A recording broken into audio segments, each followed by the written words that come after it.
الحمدللہ رب العالمین والصلاة والسلام علی سید المرسلین اما بعد فاعوذ باللہ من الشیطان الرجیم بسم اللہ الرحمن الرحیم یا ایہا الذین آمنوا لا تقولوا راعنا وقولوا انظرنا واسمعوا وللکافرین عذاب علیم۔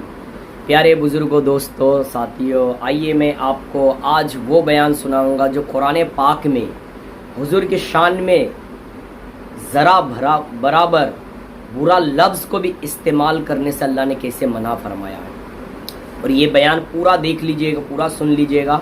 انشاءاللہ آپ اس میں دیکھیں گے کہ ہمارے رب تبارک و تعالی اللہ تبارک و تعالی پیارے آقا صلی اللہ علیہ وسلم سے کتنی محبت فرماتا ہے۔ اللہ نے قرآن پاک میں فرمایا، جو میں نے قرآن کی آیت آپ کو تلاوت کی، کہ یا ایھا الذین آمنوا لا تقولوا راعنا، کہ اے ایمان والو راعنا مت کہو، وقولوا انظرنا بلکہ انظرنا کہو، واسمعوا پہلے سے ہی غور سے سنو، وللکافرین عذاب علیم، کہ دردناک عذاب ہے کافروں کے لیے۔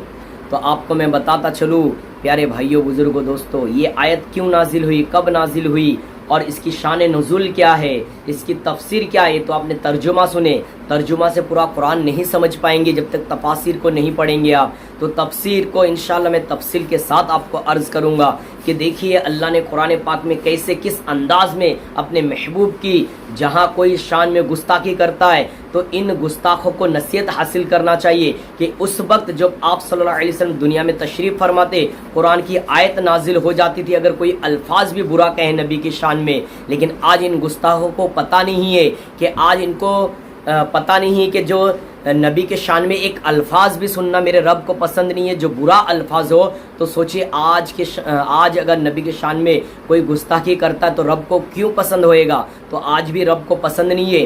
یہی وجہ ہے کہ یہ کتنی بھی دنیا میں عزت کے ساتھ رہنے کی کوشش کرے، کتنی بھی دنیا میں رفعت بلندی حاصل کرنے کی کوشش کرے، جو اللہ رسول کا نہیں ہوا وہ کسی کا بھی نہیں ہو سکتا۔ جو اللہ رسول کے گستاخ ہے، ایسے گستاخوں کو اللہ ضرور سزا دے گا۔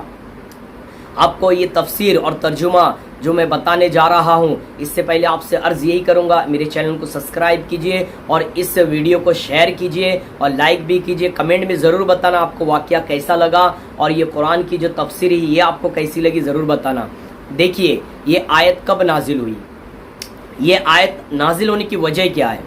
جب حضور پاک صلی اللہ علیہ وسلم صحابہ کرام سے گفتگو فرماتے تھے، باتیں کرتے تھے، تو اس وقت جو ہے صحابہ کرام بھی رہتے تھے اور منافقین بھی رہتے تھے، بہت سارے لوگ رہتے تھے، مسلمان بھی رہتے تھے اور غیر مسلم بھی رہتے تھے، اور لیکن وہ مسلمان بن کر حضور پاک صلی اللہ علیہ وسلم کی مجلس میں رہا کرتے تھے، جن کو منافق بھی کہہ سکتے تھے، ان میں سے یہود بھی رہا کرتے تھے۔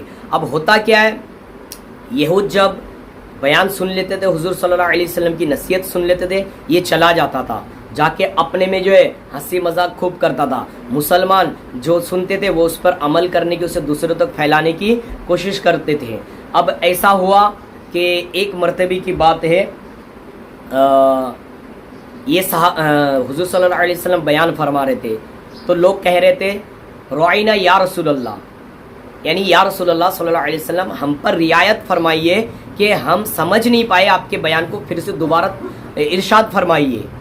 اسی طریقے سے یہ مسلمان بھی کہتے تھے، یہودی بھی کہتے تھے رعینا یا رسول اللہ صلی اللہ علیہ وسلم، تو ان کا مقصد ہوتا ہے رعایت فرمائیے، یعنی دوبارہ ارشاد فرمائیے، ہم سمجھ نہیں پائے۔ لیکن یہود جب جاتے تھے اپنے وہاں جانے کے بعد مذاق اڑاتے تھے کہ دیکھیے ہم تو پہلے حضور کی مخالفت پیٹھ پیچھے کرتے تھے اور حضور کی شان کو پیٹھ پیچھے نیچے دکھانے کی کوشش کرتے، حضور کی گستاخی پیٹھ پیچھے کرتے تھے، لیکن آج ہم لوگ جو ہے ان کے مجلس میں خود گستاخی کرتے ہیں، ہم لوگ خوب مزے لیتے ہیں۔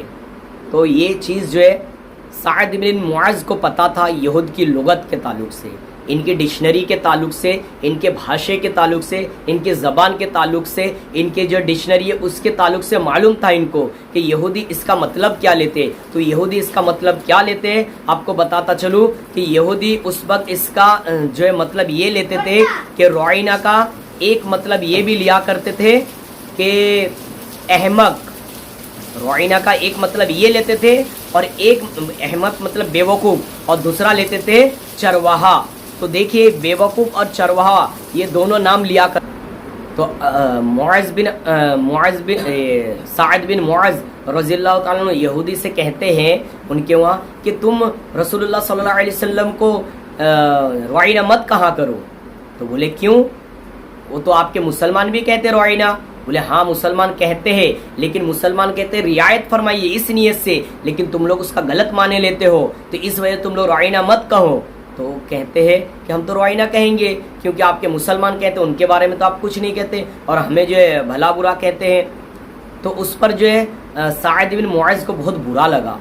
کیوں؟ کیونکہ ان لوگ مانے لیتے ہیں چرواہا، ان لوگ کا کہنے کا مقصد ہوتا کچھ اور صحابہ کرام کا کہنے کا مقصد کچھ اور ہوتا. تو ان کو برداشت نہیں ہوا. دیکھیے یہ حضور کی شان میں گستاخی کرنا، اور جن کو برداشت نہیں ہوتا یہ آج بھی ہے ہم مسلمانوں میں کہ حضور کی گستاخی ہو اور ہمیں بھی برداشت نہیں ہوتا. تو اسی طرح صحابہ کرام میں بھی تھے کہ حضور کی گستاخی ہو تو صحابہ کرام کو بھی برداشت نہیں ہوتا.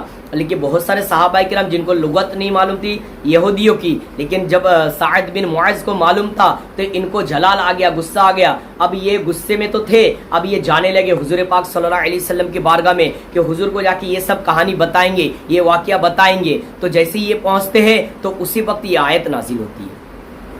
اسی وقت یہ آیت نازل ہوتی ہے، یا ایھا الذین آمنوا لا تقولوا رعینا، کہ اے ایمان والو رعینا مت کہو. دیکھیے سعد بن معاذ کو پسند نہیں ہے لغت، وہ سمجھ گئے، اور اللہ نے قرآن پاک میں فرما دیا کہ اے مسلمانوں اب تم رعینا مت کہو. رعینا کا مطلب اچھا بھی ہے برا بھی ہے. آپ اس بیان کو غور سے سنیے کہ رعینا کا مطلب اچھا بھی ہے برا بھی ہے. تو اے ایمان والو رعینا مت کہو، بلکہ کیا کہیں؟ اگر رعینا نہ کہیں تو کیا کہیں؟ تو اللہ خود ہی ارشاد فرما رہا ہے لا تقولوا رعینا وقولوا انظرنا، کہ اللہ نے فرما دیا کہ رعینا مت کہو بلکہ پہلے سے ہم پر نظر کرم فرمائیے. اللہ کیا سکھا رہا ہے کہ حضور سے یہ لفظ سے خطابی مت کرو، بلکہ لفظ ہی اللہ نے چینج کر دیا، اور لفظ ایسا چینج کیا کہ فرمایا کہ ہم پر نظر کرم فرماؤ. پھر اللہ آگے ارشاد فرماتا ہے کہ واسمعوا، کہ تم بولنے کی ضرورت ہی کیوں پڑے کہ یا رسول اللہ صلی اللہ علیہ وسلم پھر سے آپ دہرائیے، پھر سے بولیے، ایسا بولنے کی ضرورت ہی کیوں پڑے؟ تو اللہ نے فرما دیا واسمعوا، آپ پہلے سے ہی غور سے سنیں تاکہ حضور پاک صلی اللہ علیہ وسلم کو دوبارہ بولنے کی ضرورت ہی نہ پڑے. پھر اللہ تبارک تعالیٰ نے فرما دیا کہ وہ کافر، وہ مشرک، وہ منافق یہ خوشحالی میں خوش فہمی میں نہ رہے کہ ان کو چھوڑ دیا جائے گا، بلکہ اللہ تبارک تعالیٰ نے آگے فرما دیا وَلِلْكَافِرِينَ عَذَابٌ عَلِيمٌ، کہ ان کے لیے دردناک عذاب رکھا ہوا ہے. جو نبی کی شان میں گستاخی کرتے ہیں، وہ نبی کی شان کو گرانا چاہتے ہیں. اللہ نے قرآن پاک میں فرما دیا وَرَفَعْنَا لَكَ ذِكْرَكَ، ہاں کسی شاعر نے کیا خوب کہا ہے، اللہ کا فرمان علم نشرح لک صدرک منسوب ہے جس سے ورفعنا لک ذکرک. اللہ کا فرمان علم نشرح لک صدرک منسوب ہے جس سے ورفعنا لک ذکرک. جس ذات کا قرآن میں بھی ذکر جلی ہے، وہ میرا نبی آپ کا نبی میرا نبی ہے. تو قرآن پاک میں اللہ نے فرمایا ورفعنا لک ذکرک، تو سوچے اللہ نے اپنے محبوب کی ذکر کو بلند فرما دیا، عزت ایسی عطا فرمائی جہاں اللہ کا نام لیں گے وہاں اللہ کے رسول کا بھی نام لینا ہوگا. جہاں آپ خطبے میں نام لیں گے اللہ کا، خطبے میں ممبر پہ بھی رسول کا بھی نام لیا جائے گا. جہاں مجلس میں بیانات کریں گے، خطبہ دیں گے، وہاں اللہ کا بھی نام لینا ہے تو رسول اللہ کا بھی نام لینا ہوگا. اللہ نے صرف یہ نہیں فرمایا وہ اطیعوا اللہ کہ اللہ کی اطاعت کرو، بلکہ اللہ نے یہ بھی فرمایا اطیعوا اللہ و اطیعوا الرسول، کہ اطاعت کرو اللہ کی اور اطاعت کرو رسول اللہ صلی اللہ علیہ وسلم کی. تو جو اطاعت کرے، فرما برداری کرے اللہ کی، اللہ کو مانے لیکن اللہ کے رسول کو نہیں مانے، اللہ کی عبادت کرے، اللہ کی شان بڑھائے بیان کرے لیکن رسول کی شان بیان نہ کرے، رسول کی شان کو گھٹائے، تو رسول کی شان کو گھٹانا یہودی منافقین کفار کا طریقہ ہے. ہم تو مسلمان ہیں جو نبی کی تعریف کرتے تھے، کرتے ہیں اور کرتے رہیں گے. جب تک ہمارے جان میں دم میں، ہمارے جسم میں جان ہے، ہم نبی کی تعریف کرتے رہیں گے. اور گستاخ یہ ایک دن ایسا حال ہوگا ان کا دنیا میں. آپ دیکھیں کہیں سے گستاخ آئے, فرعون آیا موسیٰ علیہ السلام کی گستاخی کیا, فرعون برباد ہو گیا ہے نا. عیسیٰ علیہ السلام کے دور میں عیسیٰ علیہ السلام کی گستاخی کرنے کی کوشش کی گئی, عیسیٰ علیہ السلام پھر دنیا میں آئیں گے, اللہ نے اٹھا لیا. دیکھیے کہ یہودی کس طریقے سے عیسیٰ علیہ السلام آئیں گے, ان کو بتائیں گے ان کی سلیب کو توڑ کے کہ ہاں کہ میں اللہ کا بیٹا نہیں ہوں, اللہ کا بیٹا نہیں ہوں, بلکہ میں ایک بندہ ہوں اللہ کا اور نبی ہوں میں, اور وہ حضور کی امتی بن کر آئیں گے. اور جو دیکھیں گستاخی کیا ہے حضور پاک صلی اللہ علیہ وسلم کے شان میں, ابو لہب نے بھی گستاخی کیا, ابو جہل نے بھی گستاخی کیا, ان کا حال کیا ہوا. آج ان کو اللہ نے چھوٹ دے کر رکھا ہے, رسی ڈھیلی رکھی ہے, جس دن اللہ کی پکڑ ہوئے گی نا یہ بھی برباد ہو جائیں گے. لیکن ان کو تو چھوٹ ہے کہ دیکھیں گے عیسیٰ علیہ السلام آئیں گے اور آنے کے بعد ان کا حال کیا ہوتا ہے.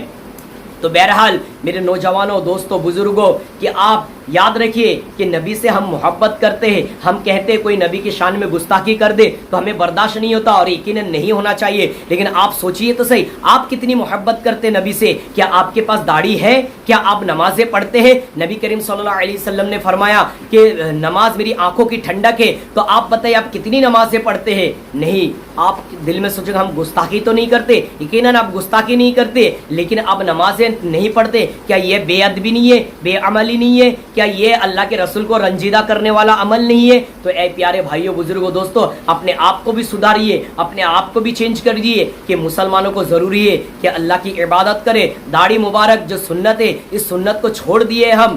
تو پیارے بھائیوں, جو ہمارے اندر عمل سے دور ہے اسے چاہیے کہ عمل بھی کرتے رہے, اور جہاں جہاں گستاخی کر رہے, جو ہمارے علماء کرام اس پر جو ہے محنتیں کر رہے, کوشش میں لگے, کیس درج بھی کر رہے, وہ اپنا قانونی کارروائی بھی کر رہے, علماء کرام اس میں لگے ہوئے.